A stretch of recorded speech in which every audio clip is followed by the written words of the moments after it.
पूंडरी के अंदर इस समय बहुत सारे 30 प्रत्याशी हैं। कोई डोंकर है, कबूतरबाज है, कोई ठेकेदार है, कोई सट्टेबाज है। कबूतरबाज जो हैं उनके कई मुकदमे कोर्ट में चल रहे हैं। उनकी लोकप्रियता बढ़ेगी, उनका काम बढ़ेगा, वो और लोगों को गुमराह करेंगे। इस प्रकार क्रिमिनल लोग राजनीति में आते हैं। क्रिमिनल लोग अपनी महत्वाकांक्षा को पूरा करने के लिए किस प्रकार लूट अपराध करके टिकटों की मांग करते हैं। पूंडरी की जनता ने तो पहचान लिया। पूंडरी की जनता इस बार भी क्रिमिनल लोगों को हमें पहचानना होगा। मैं समाज के लोगों से कहना चाहता हूं, मेरा गांव फरल है, मेरी कॉन्स्टिट्यूंसी है, जो विधानसभा क्षेत्र है वो पूंडरी है। हमें इस चुनाव में अच्छे लोगों को चुनना है। पार्टियों में भी गंदे लोग हैं और आज़ाद उम्मीदवार भी। भाई कबूतरबाज जो एजेंट होता है, दलाल होता है, दलाल की हैबिट वन से form can not be changed. एक बारी किसी व्यक्ति की आदत बन जाए, वो उस आदत को छोड़ नहीं सकता। मेरा नाम रणदीप सिंह आर्य है। मैं भारतीय किसान संघ का प्रदेश प्रवक्ता हूँ। सभी पत्रकार बंधुओं को और समाज के लोगों को, किसान को और सब्सक्राइबरों को नमस्कार करता हूँ। मेरा उद्देश्य आज इस कॉन्फ्रेंस में अपने विचार को अभिव्यक्त करना है कि चुनाव का समय आ चुका है। समाज को ये बतलाना है कि एक पार्टी ने, बीजेपी पार्टी ने 67 लोगों की लिस्ट जारी करी और कांग्रेस पार्टी ने 31-32 व्यक्तियों की टिकटों की लिस्ट जारी की। आखिर इतनी देरी क्यों है? दोनों की दोनों पार्टियों का अब राजनीति का व्यवसायीकरण हो चुका है। दुख का विषय ये है कि राजनीति का व्यवसायीकरण हो चुका है। आज से यानी कि 2000 के आसपास एक सामान्य परिवार से कोई संगठन में काम करता था, गरीब आदमी भी, सामान्य वर्ग का, मध्यम वर्ग का आदमी भी एमएलए और एमपी बन सकता था। जैसे 2000 में यानी कि लीलाराम कैथल से बने थे और अनेक लोग बने थे, राजनीति में स्थापित भी हुए। लेकिन अब भारत की राजनीति पूंजीवाद की चपेट में आ चुकी है। जब कोई समाज पूंजीवाद की चपेट में आ जाता है तो उस समाज को सोचना चाहिए कि हम क्या करें। समाज को जो प्रेशर ग्रुप हैं, प्रेशर यानी कि दबाव वाले समूह हैं, संगठन हैं, जैसे किसानों को किसान संगठनों को मजबूत करना चाहिए, मजदूरों को मजदूर संगठन मजबूत करने चाहिए, व्यापारियों को व्यापारी संगठन मजबूत करने चाहिए। तब जाकर राजनीति में सुधार की गुंजाइश हो सकती है। अगर इसी प्रकार ग्रामीण क्षेत्र के लोग, किसान, मजदूर देखम देख भेड़ चाल की तरह अपनी वोट का प्रयोग करते रहे तो आने वाला समय सबसे बड़ा दुखदाई किसान, मजदूर और व्यापारी ही होगा। तो इसलिए मैं आज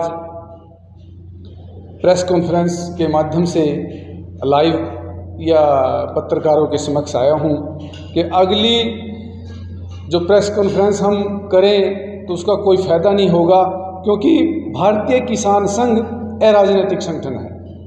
अब दुख इस बात का है, मैं भी पिछले 1990 से अब तक हर भारत के चुनाव का मुझे ज्ञान है कि किस प्रकार क्रिमिनल लोग राजनीति में आते हैं।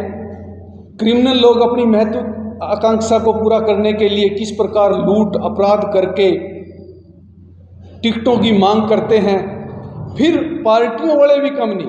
अब राजनीतिक पार्टियों में टिकटों की देरी का कारण क्या है कि कांग्रेस वाले और बीजेपी वाले जो प्रत्याशी जिन जिन क्षेत्र में स्थापित नेता नहीं हैं, जिन जिन विधानसभा के क्षेत्र में स्थापित नेता नहीं हैं, वहाँ से वो मोटी रिश्वत लेंगे, मोटा चंदा लेंगे और बहुत सारे जो अरे गरे जो प्रत्याशी हैं जिनको ज्ञान नहीं, उनको तो दिल्ली बीजेपी कार्यालय के महासचिव, सचिव यानी कि जो चपरासी हैं वह भी ठग लेंगे और कांग्रेस के भी महासचिव, सचिव, जो चपरासी सत्र के अधिकारी हैं वहाँ दिल्ली में, वो भी ठग लेंगे।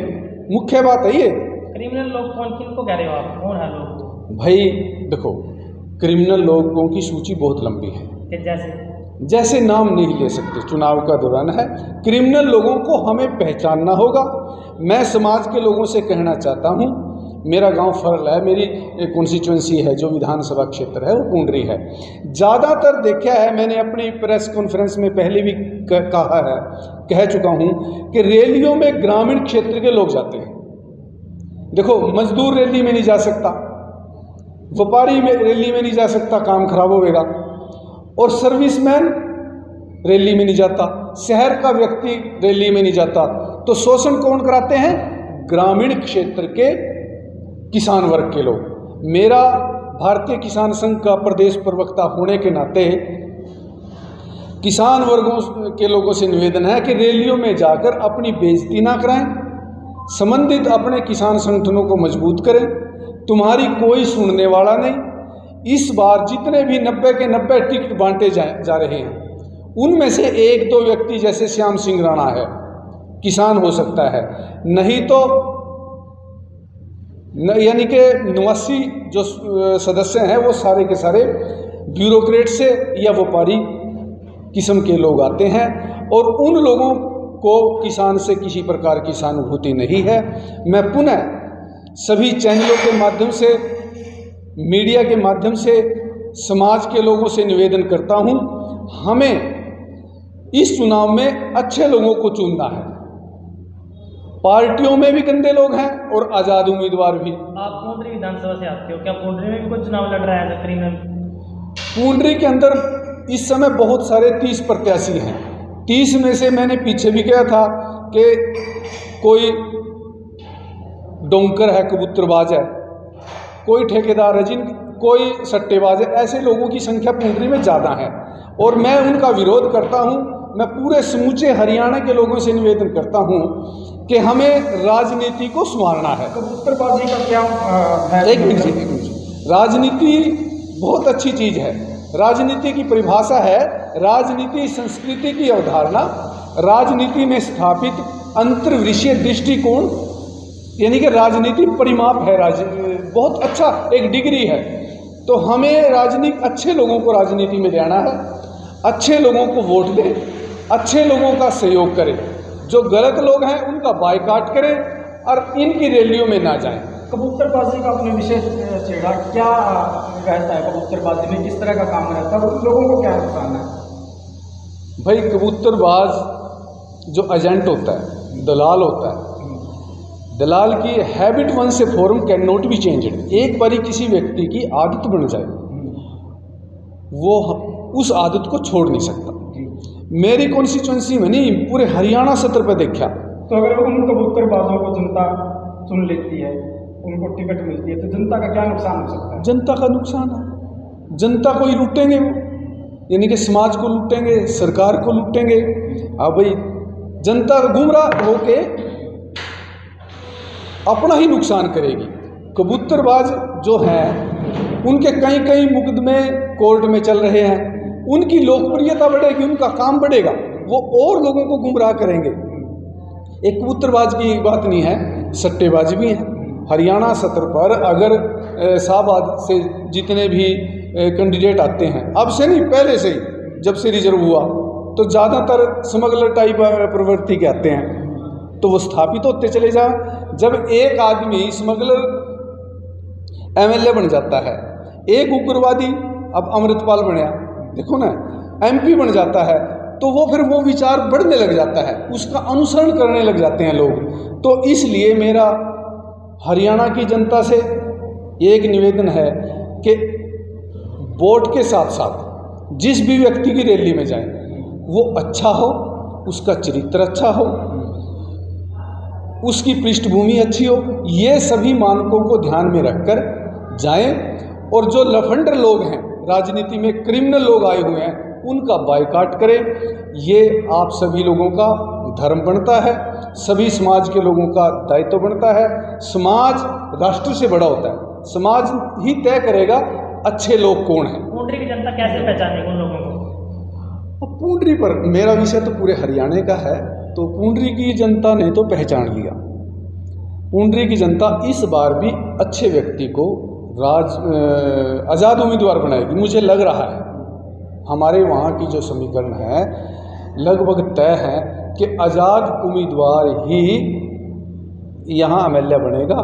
दोनों पार्टियाँ, मुझे पता है दोनों पार्टियों के काफ़ी प्रत्याशी हैं, सबसे मोटी मोटी रकमें ले रखी हैं। अब इसीलिए वो जब नॉमिनेशन का समय अंत में आ जाएगा समाप्ति की ओर, तब डिक्लेयर घोषित करेंगे ताकि ये कूद नहीं सकें, विरोध नहीं कर सकें। तो पुंडरी की जनता समझदार है, 1996 से आज़ाद उम्मीदवार बना रही है और मैसेज दे रही है पार्टियों को कि जब भी बनाएंगे तो मेहनती को, अच्छे को बनाएं, लेकिन बनने के बाद वो गलत हो जाए, ये एक वातावरण और संस्कारों का दोष होता है। कुछ वातावरण भी इस प्रकार बन जाता है कि एमएलए ठेकेदारों की भेंट चढ़ जाता है। हरियाणा की राजनीति जिसमें बीजेपी और कांग्रेस है, वो ठेकेदारों की भेंट चढ़ रही है।